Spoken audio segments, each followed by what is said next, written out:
Teknik pemeriksaan MRI pelvis dengan klinis endometriosis.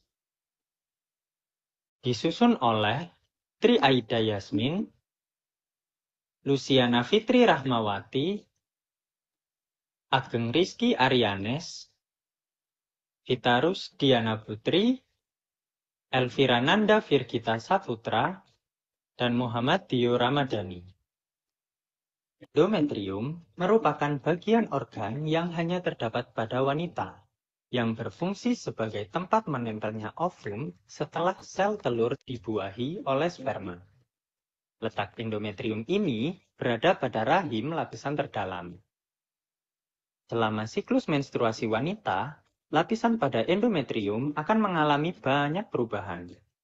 Namun, area ini cukup sensitif, sehingga rentan terjadinya penyakit, salah satunya adalah endometriosis.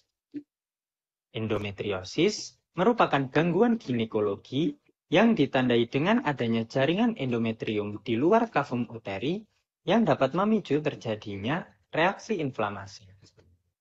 Umumnya, jaringan ektopik ini dapat ditemukan pada pelvik, ovarium, dan septum rectovaginal. Lokasi endometriosis gastrointestinal yang paling umum adalah kolon rectosigmoid. Pada pasien yang mengalami endometriosis, umumnya akan menyebabkan rasa sakit nyeri hebat saat menstruasi dan dapat mempengaruhi 8% populasi wanita mengalami endometriosis, dengan lebih dari 80% pasien yang terkena adalah usia produktif. Suatu penelitian menunjukkan bahwa pada 29% wanita yang menderita endometriosis ditemukan nodul limfa pada pelvis. Tanda endometriosis sangat bervariasi. Pasien dengan endometriosis berat terkadang tanpa gejala. Sedangkan endometriosis yang ringan dapat menimbulkan gejala yang berat. Gejala-gejala yang sering ditemukan pada endometriosis adalah dysmenorrhea dengan persentase 25 hingga 80%, infertilitas dengan persentase 15 hingga 25%, nyeri panggul, disparunia, perdarahan uterus disfungsional, nyeri perut, nyeri suprapubik, memiliki perkembangan yang pesat, di mana berbagai modalitas dikembangkan untuk memenuhi kebutuhan penegakan diagnosa yang beragam. Pasien dengan klinis endometriosis dapat kita evaluasi menggunakan USG ataupun MRI. Pada pemeriksaan USG, hanya dapat digunakan untuk mendiagnosis endometriosis atau kista endometriosis lebih dari 1 cm.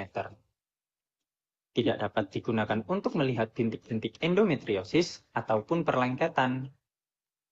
Dengan menggunakan USG transvaginal, kita dapat melihat gambaran karakteristik kista endometriosis dengan bentuk kista dan adanya interval echo di dalam kista.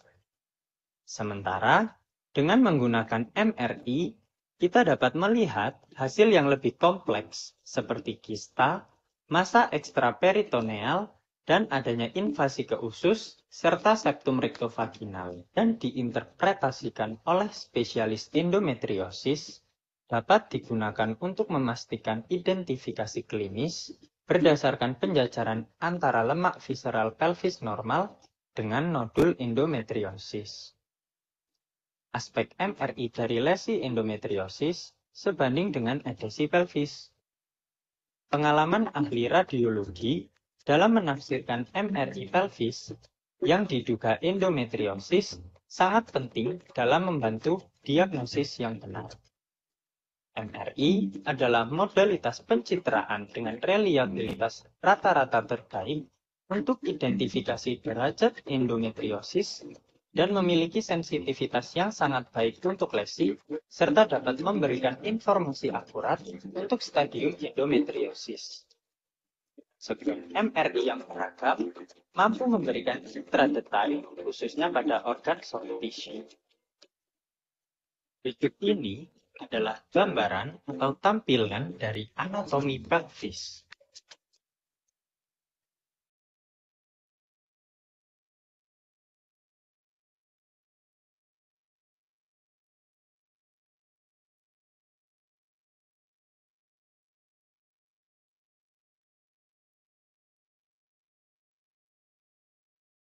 Prinsip dasar MRI.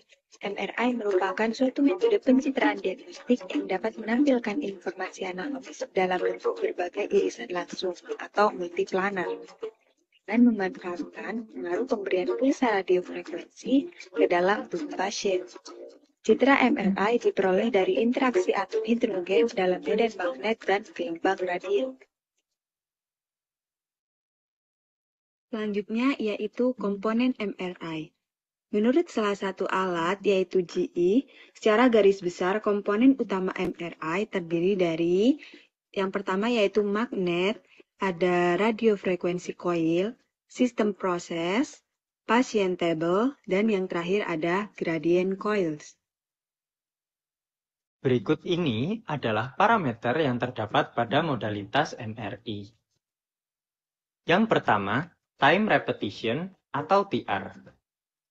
TR merupakan waktu aplikasi satu pulsa RF untuk aplikasi pulsa RF berikutnya dan dalam satuan milisecond. TR menentukan jumlah relaksasi yang terjadi antara satu pulsa RF akhir dan untuk aplikasi selanjutnya.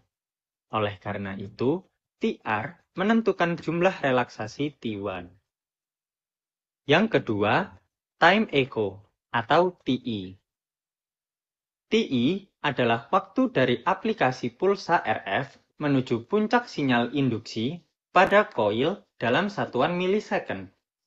TE menentukan banyaknya peluruhan magnetisasi transversal yang terjadi sebelum sinyal terbaca. Oleh karena itu, TE mengatur jumlah relaksasi dari T2. Yang ketiga, number of excitation atau NEX atau number of signal average atau NSA merupakan nilai yang menunjukkan jumlah pengulangan pencatatan data selama akuisisi dengan amplitudo dan phase encoding yang sama. NSA mengontrol sejumlah data yang disimpan dalam keyspace. Data tersebut terdiri dari signal dan noise. Keyspace sendiri merupakan area frekuensi spasial di mana sinyal berupa frekuensi yang berasal dari pasien akan disimpan. Yang keempat adalah slice thickness.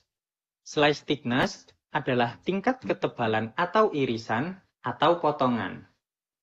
Besarnya slice thickness akan mempengaruhi resolusi spasial citra yang dihasilkan. Slice thickness yang tipis akan menghasilkan resolusi yang baik. Akan tetapi, menambah besar FOV sehingga membutuhkan waktu akuisisi data yang lebih lama. Yang kelima, slice interval. Slice interval adalah besarnya jarak antar slice. Slice interval dibutuhkan untuk menghindari cross-contamination. Timbulnya overlapping RF antar slice dapat mempengaruhi proses resolusi spasial sehingga dapat menurunkan nilai SNR. Yang keenam, field of view atau FOV. FOV adalah diameter objek yang akan direkonstruksi ke dalam matriks. Besarnya FOV mempengaruhi scan time dan semakin besar FOV akan memberikan piksel yang besar pula. Hal tersebut mengakibatkan peningkatan FOV yang akan menurunkan resolusi spasial. Pada MRI, terbagi menjadi 4 zona yang digunakan sebagai MRI safety. Zona 1. Zona 1 merupakan zona pertama untuk kedatangan pasien dan keluarga pasien yang masih bebas dan belum dilakukan screening lebih lanjut. Selain itu, tenaga kesehatan, petugas rumah sakit, dan masyarakat dapat mengakses zona 1. Zona 2. Zona 2 merupakan zona yang mulai terbatasi dari masyarakat umum dan orang yang tidak memiliki kepentingan. Zona ini dapat diakses oleh petugas MRI, petugas kesehatan lain, dan pasien serta keluarga pasien. Zona 2 telah diawasi oleh petugas MRI karena pada zona ini, pasien dan keluarga pasien akan dilakukan screening lebih awal sebelum dilakukan pemeriksaan MRI. Zona 3. Zona 3 merupakan zona yang memiliki akses sangat terbatas dan hanya dapat diakses oleh petugas MRI, pasien, dan keluarga pasien. Pada zona ini, akan dilakukan screening lanjutan dengan metal detector untuk mengidentifikasi adanya logam yang bersifat magnetik. Zona 4. Zona 4 merupakan area yang menjadi tempat alat MRI berada atau ruang pemeriksaan MRI. Oleh karena dipengaruhi medan magnet yang sangat kuat, pada zona ini, baik poster maupun lampu merah penanda pemeriksaan harus diperhatikan dengan baik dan harus tersedia di dalam ruangan. Dan pada zona ini hanya boleh diakses oleh petugas MRI dan pasien.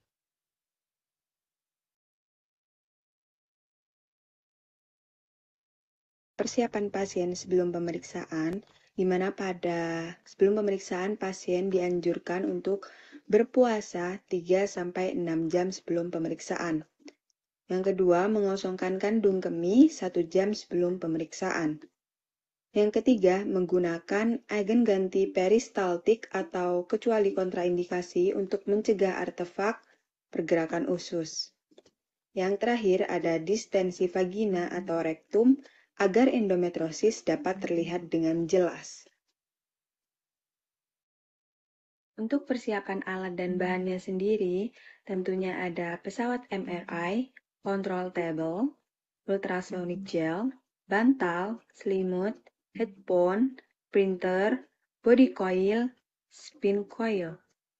Pemeriksaan MRI pelvis pada kasus endometriosis terdapat beberapa hal yang perlu diperhatikan, antara lain melakukan screening kepada pasien pada lembar screening MRI, menjelaskan kembali prosedur pemeriksaan kepada pasien.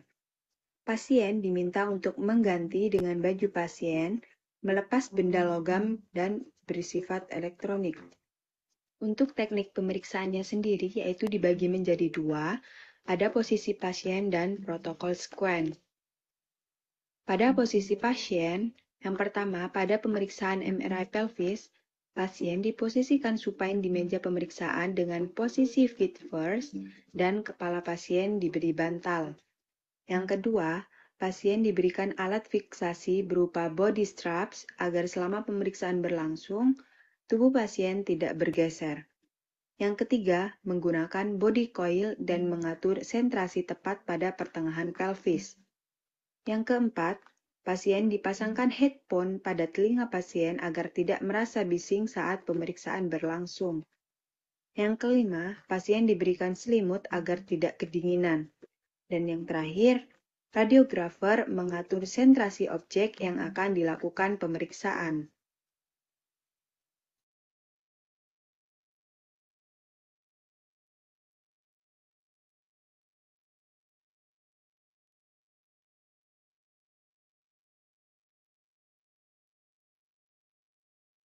Identitas pasien pada studi kasus yang dilakukan yaitu dengan nama inisial Nyonya W, jenis kelamin perempuan, dan umur 40 tahun. Yaitu pasien mengalami gejala dismenor dan dyspareunia, yaitu merupakan gejala dari endometriosis yang berkaitan dengan siklus menstruasi.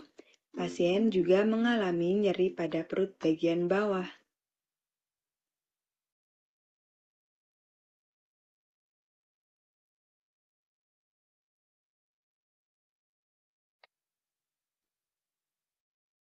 Pembahasan kasus. Sequential-weighted imaging, irisan oblik aksial, berguna untuk menilai uterosakral ligamen endometriosis. Sequential-weighted imaging dengan kontras, diffusion-weighted imaging atau DWI, tidak direkomendasikan untuk evaluasi kista endometriosis ovarium dan endometriosis karena nilai ADC tidak menunjukkan adanya perbedaan yang signifikan yang ditemukan antara berbagai lesi panggul, baik dengan atau tanpa endometriosis. Namun demikian, kontras enhancement dan DWI direkomendasikan untuk pasien yang dicurigai memiliki keganasan pada ovarium. Pada hasil citra yang ditampilkan, penggunaan fat saturation pada sekuen T2 weighted imaging menunjukkan vomix vagina posterior yang meningkat, yang ditunjukkan oleh kepala panah pada gambar A. Plak fibrotik pada permukaan serosa pada rahim yang ditunjukkan oleh panah hitam pada gambar A, dan tampilan rektum yang terlihat seperti terikat ke rahim yang ditunjukkan oleh panah panjang pada gambar B, menunjukkan Douglas obliteration. Pada ovarium kanan, tampak kista yang menunjukkan intensitas sinyal tinggi pada sekuen T2 weighted imaging. Kista endometriosis dengan bayangan dan multiplisitas diamati. Pada ovarium kiri, kista endometriosis soliter yang ditunjukkan oleh panah pendek di gambar B dan C dengan bayangan juga diamati. Gambar D dan E diperoleh 4 bulan setelah pengobatan gonadotropin releasing hormone. Pada gambar E, kista endometriosis ovarium soliter kiri yang ditunjuk oleh panah dan adenomiosis mengalami penurunan volume, tetapi tidak demikian halnya dengan kista endometriosis kanan yang mengalami multiplikasi. Kesimpulan. Prosedur pemeriksaan MRI pelvis dengan klinis endometriosis memerlukan persiapan khusus untuk pasien. Sehingga, sebelum pemeriksaan dilakukan, radiografer wajib untuk memberikan edukasi kepada pasien agar pasien memahami maksud dari persiapan tersebut. Adapun, sekuensi yang digunakan adalah T2 weighted imaging, irisan aksial, sagittal, dan oblik aksial. Sekuensi T1 weighted imaging tanpa fat suppression, dan single shot fast spin echo. Sekuensi tersebut telah cukup untuk menampakkan kelainan pada area pelvis dan sudah cukup untuk menegakkan diagnosa dari dokter.